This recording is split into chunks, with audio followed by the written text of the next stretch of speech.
प्यारे बच्चों, आज हम लोग 10वीं कक्षा का जो है पूरा सिलेबस जो गणित का है वो हम लोग लेकर के वीडियो क्लास के मार्फत से आपके बीच आए हैं। इससे पहले आप लोगों को यदा कदा जो इम्पोर्टेंट था, विशेषकर जो 2021 में जो परीक्षार्थी हैं उनके लिए बनाया गया था, लेकिन अब जो सिलेबस तैयार हो रहा है ये पूरा सॉल्यूशन है एनसीईआरटी और केसी सिन्हा को मिला करके, जो आपको समय समय पे प्रत्येक दिन के हिसाब से, रूटीन के हिसाब से मिलता जाएगा।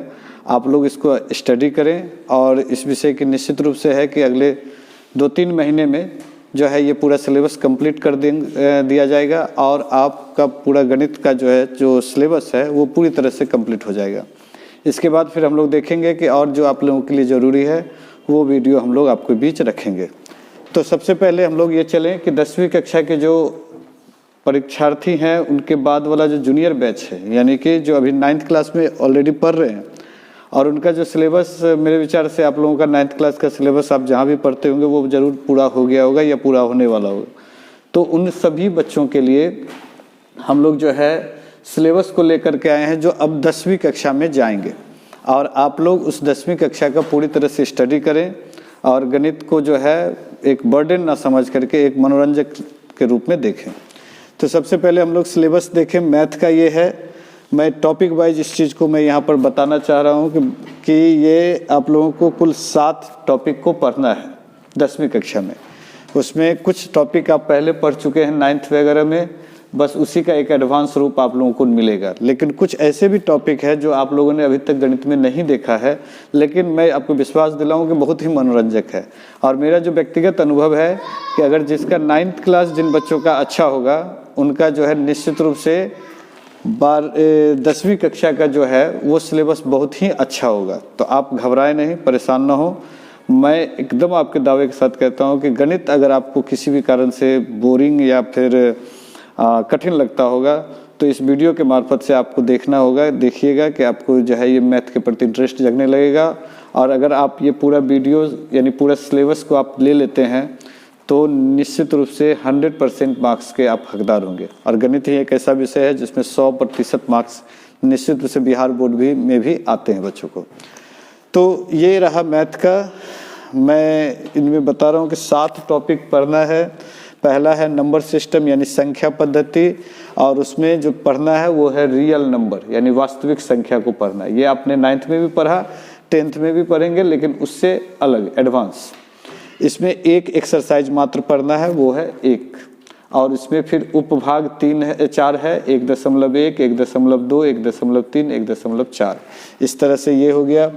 हम लोग बात करें अलजेब्रा का यानी बीज गणित का। बीज गणित में हम लोगों को पढ़ना है कुल 1, 2, 3 और 4 टॉपिक, यानी पॉलिनोमियल जो है बहुपद, 2 वेरिएबल लीनियर इक्वेशन यानी कि 2 चर वाला जो है रैखिक बहुपद, उसके बाद क्वाड्रेटिक इक्वेशन मतलब हो गया द्विघात समीकरण, और अर्थमेटिक प्रोग्रेशन यानी कि समांतर श्रेणी।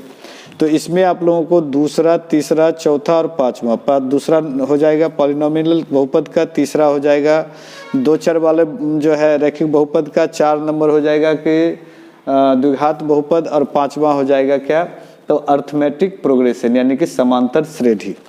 हम लोग बात करें कि जो है 5वां के बाद हम लोग को 6ठा लेसन पढ़ना है, लेकिन टॉपिक यहाँ पर ट्रिगोनोमेट्री आता है यानी कि त्रिकोणमिति। इसमें 2 टॉपिक को पढ़ना है। ट्रिगोनोमेट्री का तो बेसिक रहेगा ही, साथ में साथ हाइट एंड डिस्टेंस को भी इसमें रखा गया है यानी कि ऊंचाई और दूरी, जो कि त्रिकोणमिति से संबंधित है। ये आपको एक्सरसाइज होगा 8 और 9, 6 आगे हम लोग देखेंगे, तो 5 के बाद 8 और 9 हम लोगों को देखना है। इसमें कोऑर्डिनेट ज्योमेट्री ये और ये दोनों, और अर्थमेटिक प्रोग्रेशन, ये 3 आप लोग के लिए नया है। तो अर्थमेटिक प्रोग्रेशन का तो मैंने जिक्र कर ही दिया। ट्रिगोनोमेट्री में 8 और 9 ये आप लोगों के लिए नया होगा। फिर कोऑर्डिनेट ज्योमेट्री की बात करें तो वो है जो है एक्सरसाइज 7 में आपको पढ़ना है। कोऑर्डिनेट ज्योमेट्री भी बड़ा ही इंटरेस्टिंग टॉपिक होगा गणित का, और इसमें हम लोग जानेंगे नियामक ज्यामिति। 9th क्लास में थोड़ा सा इसका इंट्रोडक्शन है, लेकिन 10वीं कक्षा में इसमें जो है कई जो है प्रॉब्लम्स हैं और उसका सॉल्यूशन बड़ा ही मज़ेदार है, बड़ा इंटरेस्टिंग है, आप देखेंगे। ज्योमेट्री की बात करें तो ज्योमेट्री में हम लोग को 6ठा, 10वां और 11वां, बीच से ये 5, उसके बाद 7, 8, 9 ये जो है अलग अलग चैप्टर चले जाता है। तो ज्योमेट्री को थोड़ा सा शुरू में भी रखा गया एक चैप्टर, और 10, 11 फिर बाद में। शुरू में जो रखा गया वो ट्रायंगल से संबंधित है, यानी कि त्रिभुज से संबंधित, जिसमें हम लोग पाइथागोरस पढ़ेंगे, थेल्स पढ़ेंगे, और बाद बाकी हम लोग 9th में पढ़ चुके हैं। तो बहुत ज़्यादा परेशानी नहीं होगा, बहुत इंटरेस्टिंग होगा। इसमें कुल 5 चैप्टर पढ़ना है। फिर है सर्किल, इसमें मात्र 2 चैप्टर पढ़ना है, और सर्किल 10वां अध्याय होगा। फिर कंस्ट्रक्शन, रचना, बहुत ही मज़ेदार होगा, 11वां अध्याय होगा। इसमें भी 2 चैप्टर पढ़ना है, 11.1, 11.2, जो बड़ा इंटरेस्टिंग होगा। हम लोग बात करें मेंसुरेशन का। मेंसुरेशन में 2 चीज़ को पढ़ना है, एरिया और वॉल्यूम। तो एरिया और वॉल्यूम तो हम लोग पहले देख ही चुके हैं, लेकिन इस बार देखेंगे 12वां और 13वां अध्याय में। एरिया का मतलब हो गया त्रिभुज का हो जाए, या चतुर्भुज हो जाए, या फिर सिलिंड्रिकल हो गया, बेलन हो गया, उसके बाद जो है गोला, अर्धगोला, शंकु इत्यादि का। वॉल्यूम भी उसका देखेंगे, बहुत मज़ेदार है। स्टैटिक्स एंड प्रोबेबिलिटी, ये स्टैटिक्स 14वां अध्याय में और प्रोबेबिलिटी 15वां अध्याय। ये आप लोग जो है 9th में भी सेम चैप्टर पढ़े होंगे, 14वां और 15वां अध्याय में स्टैटिक्स एंड प्रोबेबिलिटी। तो स्टैटिक्स में क्या पढ़ना है इस बार, बड़ा मज़ेदार होगा। 9th में तो हम लोग डाटा को देखे थे, इस बार हम लोग देखेंगे माध्य, माध्यिका और बहुलक। बहुत ही मज़ेदार है, आप पढ़ेंगे तो मज़ा आएगा। और प्रोबेबिलिटी जो है संभावना, तो ये भी मज़ेदार होगा। इन सब के लिए मार्क्स डिस्ट्रीब्यूशन कैसे किया गया तो आप देखेंगे यहाँ पर 10 मार्क्स है नंबर सिस्टम के लिए, 20 मार्क्स है अलजेब्रा, यानी ये 4 चैप्टर के लिए 20 मार्क्स, फिर 20 मार्क्स है ट्रिगोनोमेट्री के 2 चैप्टर के लिए। बड़ा मज़ेदार होगा। कोऑर्डिनेट ज्योमेट्री की बात करें तो 10 नंबर, 20 नंबर फिर ज्योमेट्री का, तो 10, 20, 30, 20, 50, 10, 60, 70, 80, 10, 90 और 10, 100। 10 नंबर कोऑर्डिनेट अकेला ले रहा है, 20 नंबर ज्योमेट्री ले रहा है, 3 चैप्टर मिला करके, 10 जो है मेंसुरेशन और 10 स्टैटिक्स एंड प्रोबेबिलिटी। 1-2 नंबर आगे पीछे कभी कभी जो है रहता है, लेकिन उससे कोई मैटर नहीं। इसलिए आगे पीछे रहता है, कारण है क्या कि इस बार का अगर हम लोग जो है परीक्षा का पैटर्न देखें तो सभी क्वेश्चन जो है आस्किंग क्वेश्चन डबल हो जाएगा, जितना कि जो है आपको आंसरिंग करना है। तो उस हिसाब से देखा जाए तो सभी जो है डबल हो जाएगा, तो वो मैटर नहीं करता। मैटर ये करता है कि हमारा सिलेबस को पूरा करना है और बहुत अच्छे तरीके से करना है।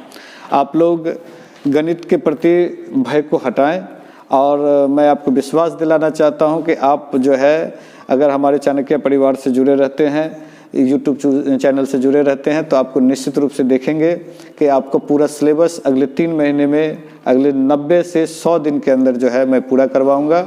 और आप प्रत्येक दिन आपको 1 से 2 चैप्टर मिलता जाएगा, आप उसका नोट्स बनाते जाएं। और इसमें जो है मैं आपको टेस्ट सीरीज के इसको भी जोड़ूंगा, क्वेश्चन भी देते जाऊँगा, आप उसको सॉल्व करते रहें, प्रैक्टिस भी ऑनलाइन करवाऊँगा, आप बस जुड़े रहें। तो आज के लिए इतना ही। हम लोग अगली क्लास में जो है चैप्टर शुरू करेंगे, जो कि नंबर सिस्टम होगा, ये पहला अध्याय से। तो आज के लिए इतना ही, बहुत बहुत धन्यवाद।